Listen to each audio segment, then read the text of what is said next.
औज़ुबिल्लाहिमिनश्शैतानिर्रजीम बिस्मिल्लाहिर्रहमानिर्रहीम। मैं डॉक्टर अमजद फ़ारूक आपको Ittehad college of pharmacy and health sciences के प्लेटफॉर्म से फार्माकोलॉजी के सेकंड ईयर के लेक्चर में वेलकम करता हूँ। ये हमारा लेक्चर नंबर 17 होगा और हमारा टॉपिक है एड्रीनर्जिक एगोनिस्ट।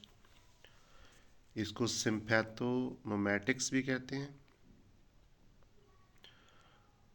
तो what are adrenergic agonists? Sympathomimetics. The adrenergic drugs affect receptors that are stimulated by norepinephrine और एपिनेफ्रीन। एडिनर्जिक ड्रग्स जो है ना, ऐसी ड्रग्स होती हैं जो उन रिसेप्टर पे एक्ट करती हैं जो स्टिमुलेट होते हैं नॉरएपिनेफ्रीन से या एपिनेफ्रीन से। इनको नॉर एड्रेनालिन और एड्रेनालिन भी कहते हैं, नॉरएपिनेफ्रीन को और एपिनेफ्रीन को। तो some adrenergic drugs act directly on adrenergic receptors, जिनको एडिनो रिसेप्टर्स कहते हैं, कि वो रिसेप्टर पे डायरेक्ट एक्ट करती हैं वो जाके वो ड्रग्स, या तो उसको एक्टिवेट कर देती हैं और मोस्टली एक्टिवेट ही करती हैं। तो इनको कहते हैं सिम्पैथोमाइमेटिक्स। तो sympathomimetics drugs stimulate post ganglionic sympathetic adrenergic nerves. आपको पता है एक प्री गैंग्लियनिक होती है नर्व्स, एक पोस्ट गैंग्लियनिक।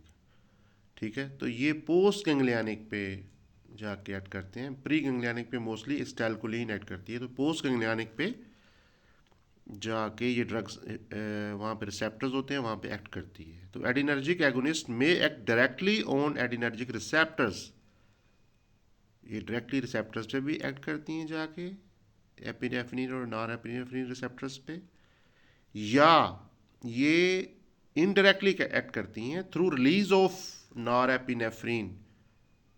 एपिनेफ्रीन की रिलीज को बढ़ा देती हैं। Or may have mixed action, या इनका दोनों मिक्स्ड एक्शन होता है, रिलीज को भी बढ़ाती हैं और रिसेप्टर्स पे भी एक्ट करती हैं। तो इनको डायरेक्टली और इनडायरेक्टली के नाम से क्लासीफाई किया जाता है। तो इनकी क्लासिफिकेशन देखें तो एडिनर्जिक एगोनिस्ट में पहली कैटेगरी है डायरेक्ट एक्टिंग एगोनिस्ट, जो कि डायरेक्ट रिसेप्टर पे एक्ट करती हैं, वो है एपिनेफ्रीन। और जो इनडायरेक्ट एगोनिस्ट हैं, यानी कि वो एपिनेफ्रीन और एपिनेफ्रीन की रिलीज को बढ़ाती हैं, तो वो एम्फेटामीन है वो ड्रग। और मिक्स एक्शन जो दोनों काम करती हैं ऊपर वाले, वो है एफिड्रीन। तो ये तीन मेन ड्रग्स हैं। तो एपिनेफ्रीन या एड्रेनालिन क्या है जी? एपिनेफ्रीन और other direct acting agonist have direct action on tissues supplied by post ganglionic sympathetic nerve ending. ये पोस्ट गैंग्लियनिक नर्व एंडिंग पे डायरेक्ट जाके रिसेप्टर पे एक्ट करती हैं और they interact receptor site on the cell membrane. वहाँ पे जो सेल मेम्ब्रेन के ऊपर रिसेप्टर है, वहाँ जाके ये एक्ट करती हैं। तो एपिनेफ्रीन ड्रग जो है are effective even when the sympathetic nerves have been cut or inhibited. अगर वो कट भी हुई हो, इनहिबिट भी हुई हो, फिर भी वो जो है ये एक्ट करेंगी, इतनी ये शार्प होती हैं, इतनी इफेक्टिव हैं। एड्रेनालिन और epinephrine is produced in the body, body के अंदर ही पैदा होती हैं। कहाँ पैदा होती हैं? एड्रिनल मेडुला में।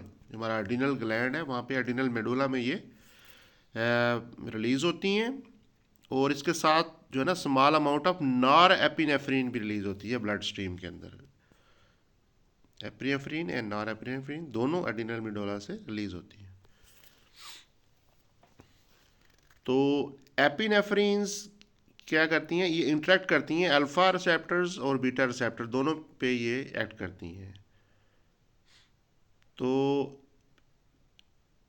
It act on beta receptor. अगर जो बीटा रिसेप्टर पे एक्ट करेंगी तो ये वेजो डायलेशन करेंगी, हमारी जो ब्लड वेसल्स हैं उनको खोलेंगी, तो उसको कहते हैं वेजो dilation.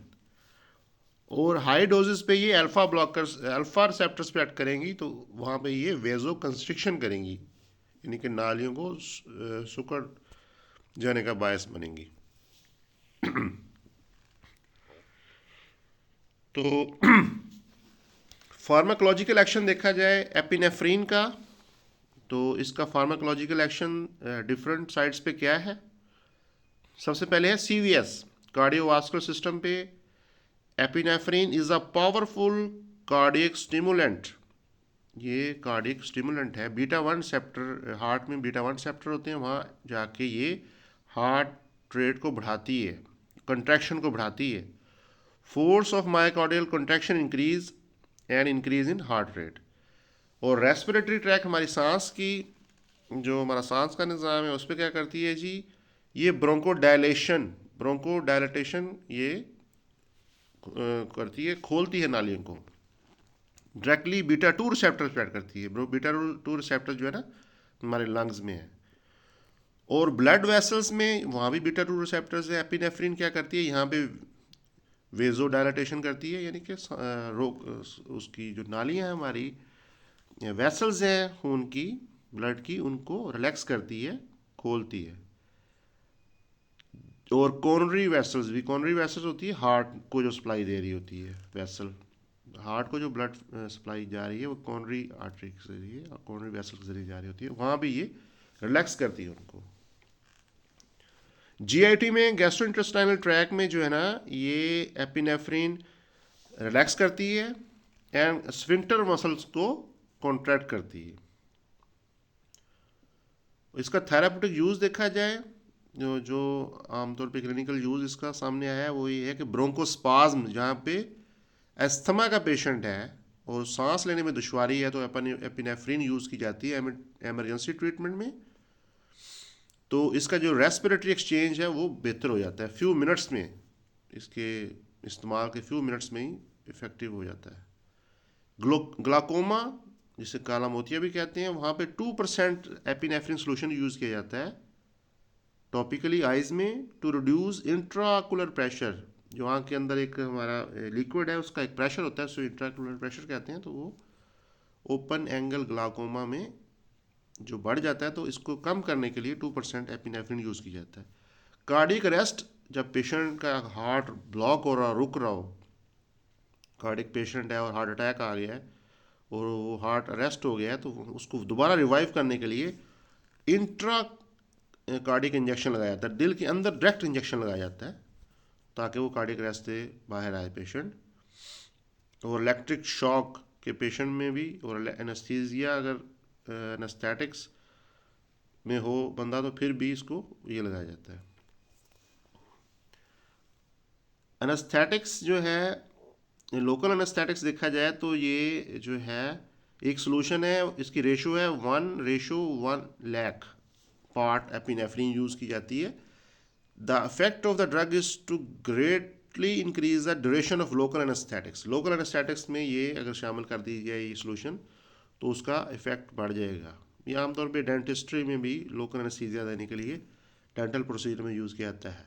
It does this by producing vasoconstriction करता है, ये साइट ऑफ एक्शन पे वेजो कंस्ट्रिक्शन कर देता है, वहाँ पे ब्लड सप्लाई को रोकता है। फार्मेकोकिनेटिक्स देखा जाए कि इसका जो है बॉडी इसके साथ क्या सलूक करती है ड्रग के साथ, तो epinephrine is effective when given orally. जब वो ओरली दी जाए तो ये इनफेक्टिव होती है, स्टोमिक से ये डिस्ट्रॉय हो जाती है। वो तो इसको कब कहाँ देना है, इसको सबकुटेनियसली देना है और इंट्रामस्कुलरली देना है। और it is not given intravenously, IV नहीं देना, as it is highly dangerous. IV नहीं दे सकते एपिनेफ्रिन को, या सबकुटेनियस लगाना है या इंट्रामस्कुलर लगाना है, ये याद रखना है। It may be applied topically, local भी इस्तेमाल किया जाता है to produce vasoconstriction, stop using of blood, जैसे मैं डेंटिस्ट्री के यूज़ में बताया। एडवर्स फैक्ट देखा जाए तो CNS डिस्टर्बेंस हो सकती हैं, हेमरेज ब्लीडिंग हो सकती है, कार्डिक रिदमियाज हो सकती हैं और पल्मोनरी एडीमा हो सकता है। तो ये इसके कुछ साइड इफ़ेक्ट हैं। तो आज हमने देखा एडिनर्जिक एगोनिस्ट और उसमें हमने एपिनेफ्रिन का इफ़ेक्ट्स देखे। अगले लेक्चर के साथ दोबारा हाजिर होंगे। थैंक यू वेरी मच, बहुत शुक्रिया।